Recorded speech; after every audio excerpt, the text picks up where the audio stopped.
Be informed. Be alert. The information you need to know about COVID-19 vaccine. Right here, right now, on The Vax.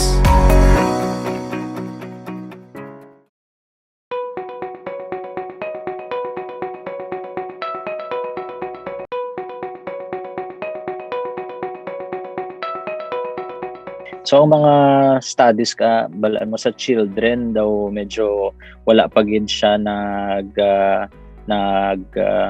nagtapos no, so ongoing pa subong ang mga studies.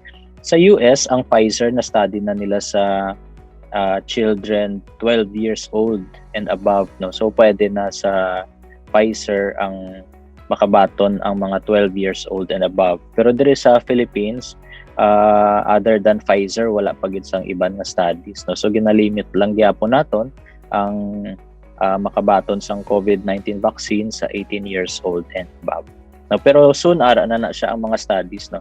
We'll just have to wait sang result sang mga clinical trials para nga ma-apply naton.